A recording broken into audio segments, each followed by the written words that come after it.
Virginia's virtual viewers and Wings of Wisdom listening audience. I am so excited to be featuring Mr. Brian K. McNeill, and that's with 2 L's.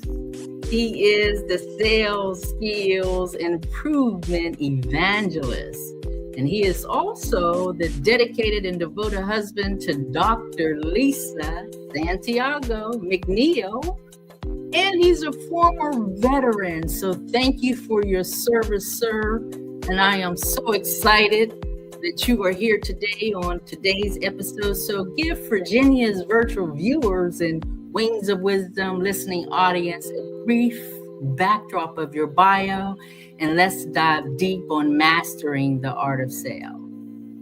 Thank you very much, Sister Virginia Rutherford-Hall. I'm happy to be here today, and I am going to bless your audience today. I see one of the people that I see knowing that they are out here shaking and moving the world. Dr. Tina J. Ramsey is already in the house.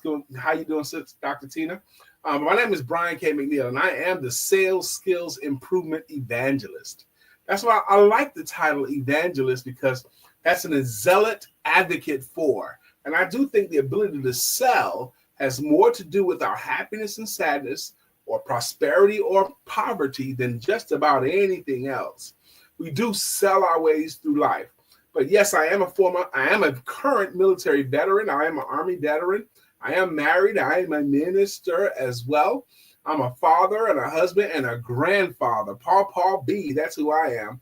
And I spend my life helping entrepreneurs to sell themselves, which they often forget, and their services better than they ever have before, so they can earn more money than ever before. I'm super excited to have you invite me into your space, and I'm going to bless today.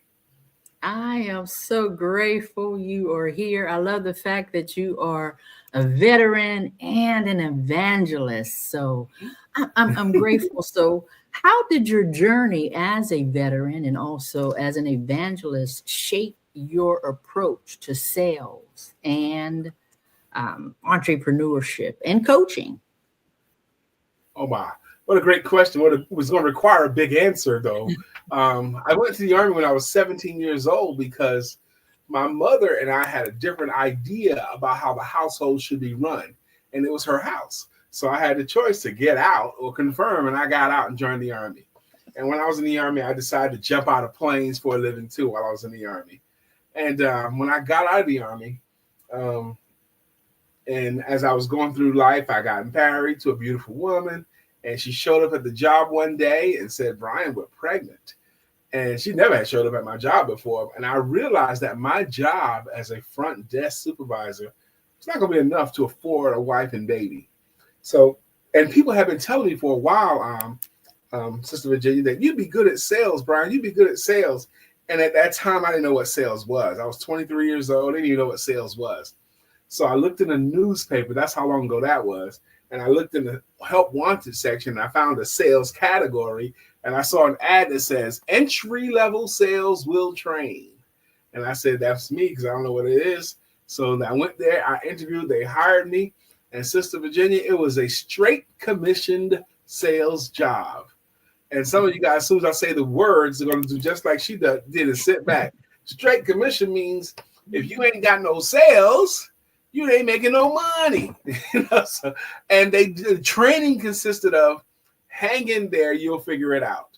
That was their training. And I was starving. I was dying. I was horrible at it for the first 10 months until I discovered my first book on selling.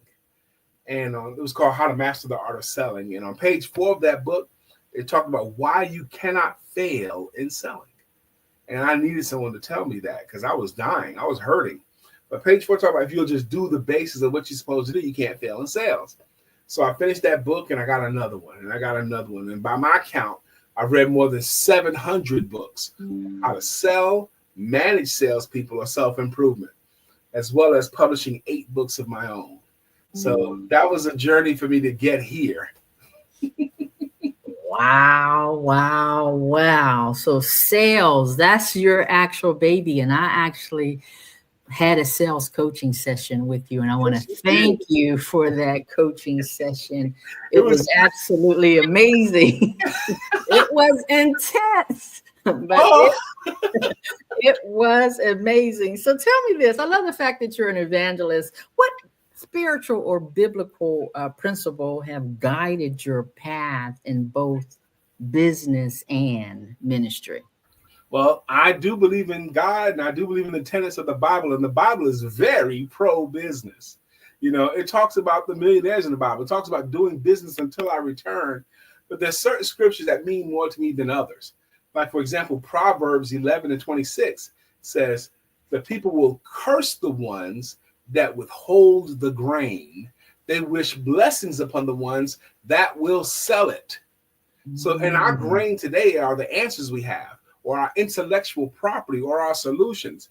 And the way I read that Bible verse is basically saying, if you got something that'll help the people, if you got something that the people would want, and you don't sell it in exchange for something of value, money, if you don't sell it, curse you. They're going to want curses on you. But if you will sell it, bless you, and the people will want blessings on you. If you have a solution, you're supposed to sell it. The Bible says, sell it, okay?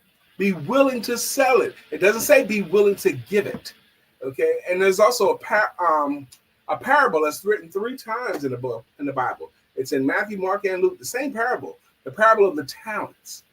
And if you give one servant 10 talent, one servant 5 talent, one servant 1 talent, I don't want to go through the whole thing right now, but basically that parable is basically saying, if you have a talent, you're supposed to use that talent to make money. And if you don't use that talent, if you hide the talent, there's penalties for that. You're going to be banished into the outer courts, but there's going to be weeping and gnashing of the teeth. You lazy and wicked servant, I gave you this talent and you did nothing with it. You're supposed to. And one more, the sin of the desert that convicts my life every day. The sin of the desert. The sin of the desert is when you know where the water is, but you won't tell anyone else. You know where the solution is, but you're keeping it to yourself. You know how to help them, but you're not telling them about your abilities to help. You're committing the sin of the desert, and the sin of the desert is the height of selfishness. So if you're not selfish, if you can help the people with an answer you have, you're supposed to. Wow, that is powerful. That is powerful. My girl Ray J is in the house. I see her.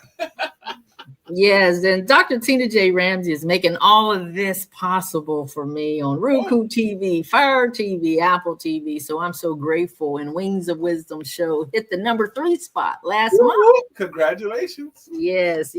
So tell me this, your upcoming book. I know you got several out there. Selling financial services is different. I'm in the financial arena, so I got to get your book. I want an autographed copy, so let me know how I can pay for this to get that and get an autographed copy somehow. So you have to figure it out. If you go through my website, you can get an autographed copy. If you go through Amazon, they're just gonna send it to you direct. But if you go through me on my website, it'll come from my house, so I'll get your autographed copy. My upcoming book. You mentioned my upcoming book. It's really about a day or 2 away from being made public. That's how close it is. Cover everything done. My publisher has it. All of that stuff. Editing, everything is done. It's like a day or 2 before we press the button to make it public. But it's called Selling Financial Services is Different, because I see it as different. It's not the same as selling coaching services or network marketing or real estate. When you're talking about someone's money, you're very, very personal. The industry, the financial services industry, it kind of forces people to conform to sell logically, because it makes sense.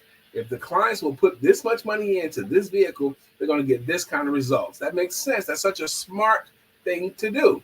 The challenge is your clients don't buy that way. They buy what they want way faster than what they need. They buy for the sake of someone else way faster than for themselves. So you have to constantly tell people in the financial services industry that you have to sell with emotion versus logic. Use your logic just to justify, but emotion to sell. And I teach how to do that with the tools. The words you use, like emotional words. Like the most emotional word in the English language starts with an L. What is it? Love. And most adults have taught themselves how to not say the word love and never use it. But I encourage, especially people in financial services, to talk about the word love as they're selling their services. You're going to love knowing, your family's going to love that you. Using simple tools like using the word love can help sell and help keep it on an emotional track instead of just logical. And then the second most emotional word in English language starts with an H. And what is it?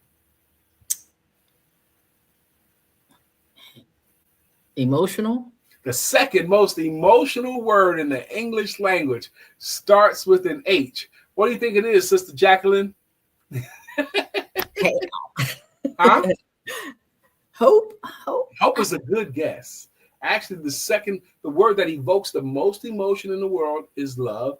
The word that evokes the second most emotion is the word home. Home, home. Ray, of course, Ray would know because Ray is a regular part of my world. It's actually the word home.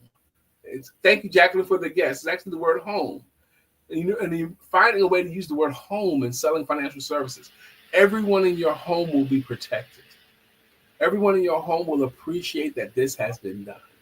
And a sentence that uses both the word love and home, you're going to love knowing that everyone in your home is protected. You're going to love knowing that everyone in your home has a financial future that's much more secure. You're going to love not have to worry about your home. Those kind of sentences can take on an almost hypnotic effect, but you have to learn how to use them.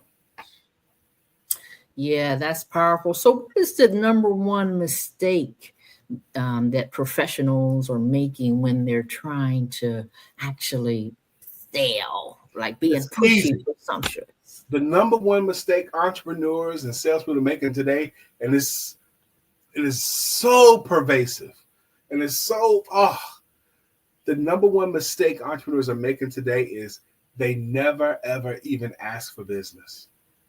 They won't even ask for it. They want to be liked, and they don't want to risk being liked. So they never, ever ask for business. They'll do a good presentation and then hope. They'll do a good presentation or might say, what do you think? But they never formally ask for business. That's the number one mistake. Entrepreneurs today, they will do all kinds of stuff, but never ask for business. They'll hope they're hoping that the clients will say, hey, Sister Virginia, I know you're in financial services. I need your financial services. And will you give me a plan that I only have to pay $100 a month? They're hoping that will happen, but it doesn't happen like that. That's right. Sister Stephanie Rousseau, that's right. People who think they don't like selling, that's not true. They do like selling because they like getting the money they get in exchange for what they offer. They love that. They never received money in exchange for anything and thought, I don't like the fact that they paid me. But what the fear is, the potential for rejection. That's what their fear is, potential of rejection. And that can be overcome too. But the number one crime, the number one problem, the number one entrepreneurs are having, they never ask for the business. Entrepreneurs that do have some sales training and some courage, they will ask for the business, but they'll only ask once or twice and then never again. The average sale happens after the 5th attempt, but only the champions make those attempts. Only the champions will follow up the requisite number of times. You can't ask for it 5 times in one sitting, but only the champions will follow up in a disciplined way until the sale is made. That's what the crime is. The challenge is not asking for the business. And here's how I would want you to ask. Those of you who are tuned in here today, I'm going to bless you. What I'm about to tell you, do not be floored by the power of its simplicity. This thing I'm about to tell you right now is powerful and magical. If you'll just say these words, once you believe the client understands what you're offering, once you believe they understand how you're benefiting them, once you believe they have a full understanding of what they get for the money, I want you to say these words. Will you give us a try? Will you give my service a try? Will you give this program a try? Will you give us a try?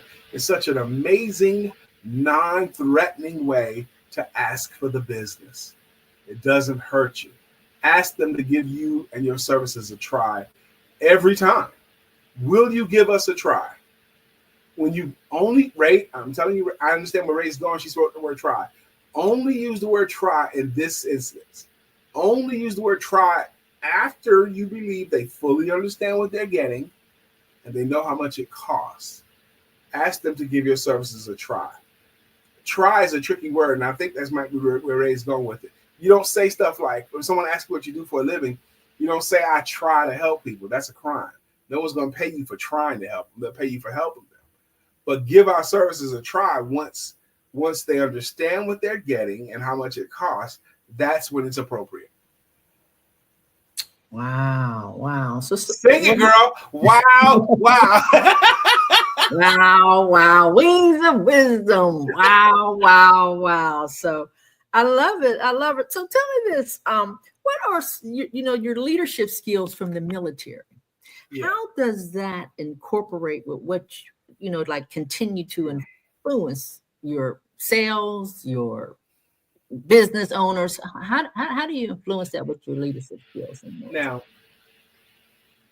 the truism is that I've had jobs, I've been in the Army, and I've never had a job in any capacity longer than 6 months where I didn't end up in leadership at some point. I wonder how much this impacted me, but when I was 11 years old, the elite students in Brooklyn, New York got to go to a program called the Reach Out program. And it was leadership training for school students, leadership training for the summer. And I took that course, but I don't know how much that impacted, but every job I've ever had, every military place, I ended up in leadership somehow because I always do my best. I show up early. I always show up early, 30 minutes early minimally if I'm going anywhere. So even on the jobs, I always showed up to the job early because that gave me a time to get comfortable, get my coffee, get everything. So before I had to start, I always show up early.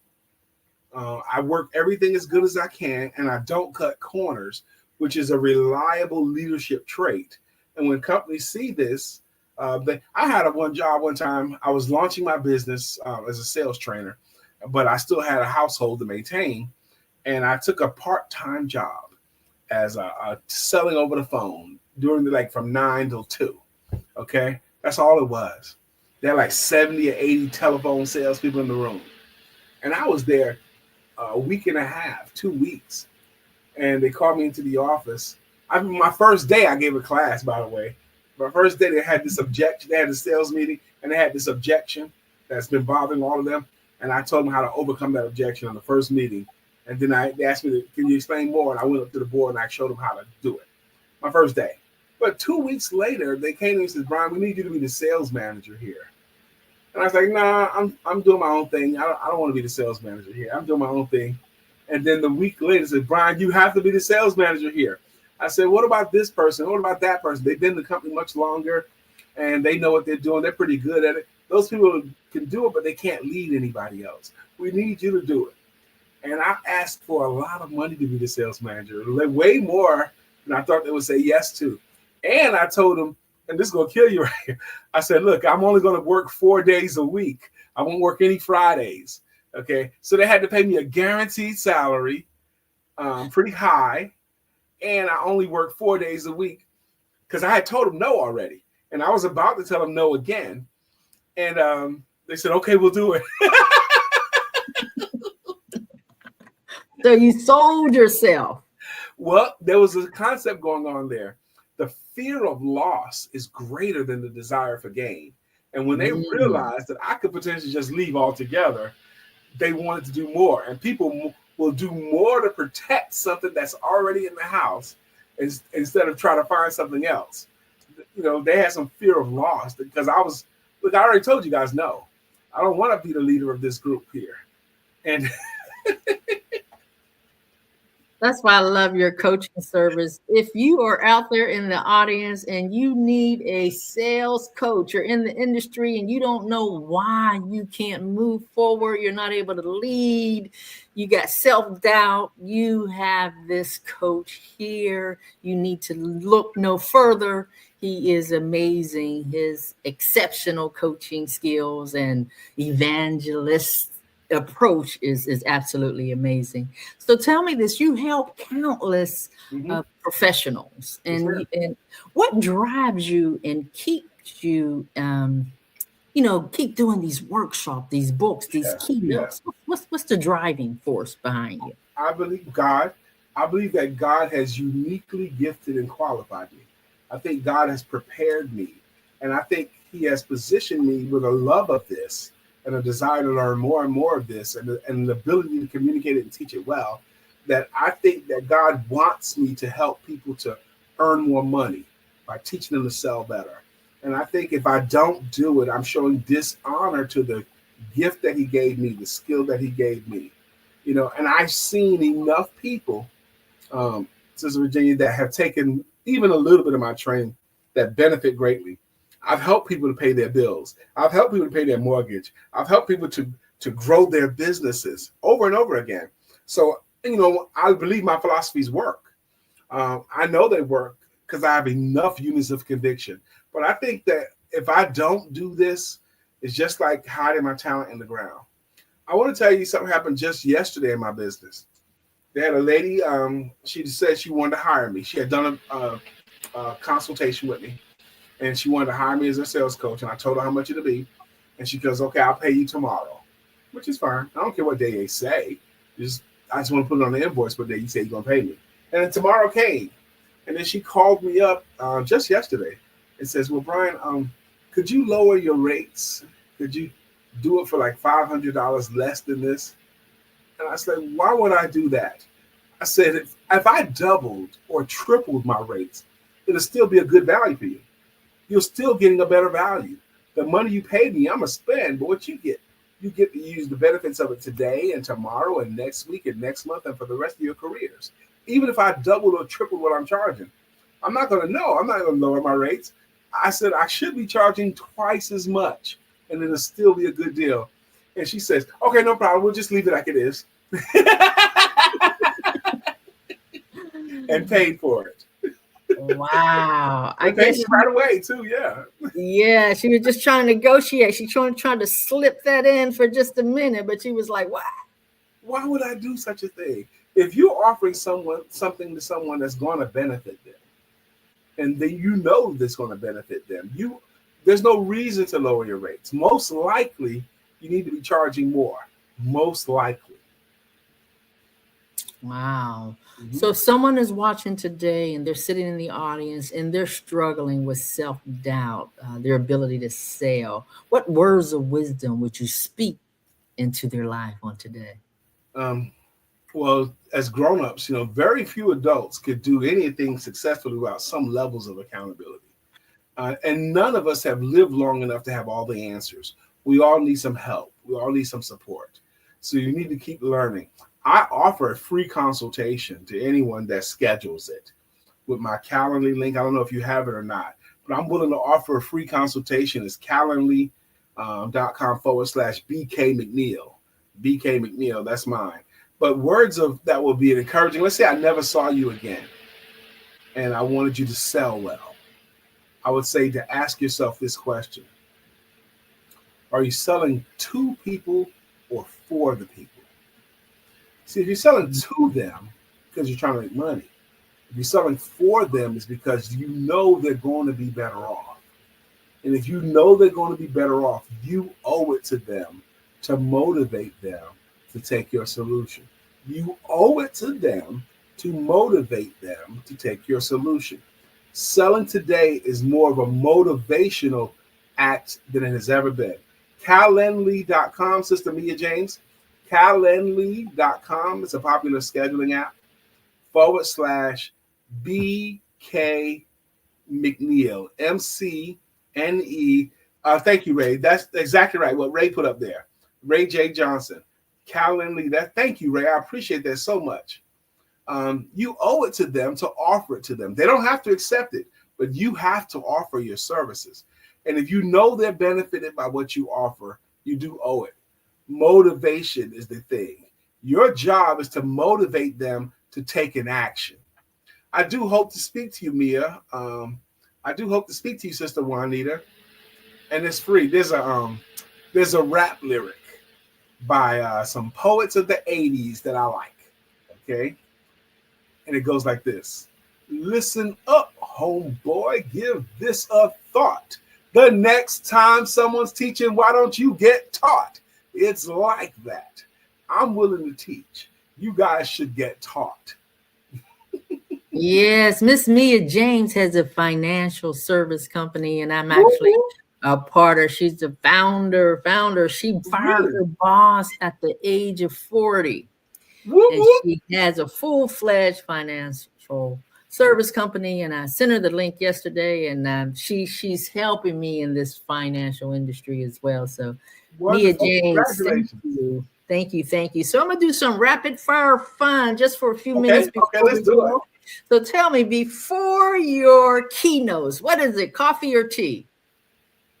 Before my tea, before I do anything, it's coffee for me. It's always coffee. It's coffee Yes, for you? Yes. Okay, so what is one word that will describe your speaking style? Dynamic.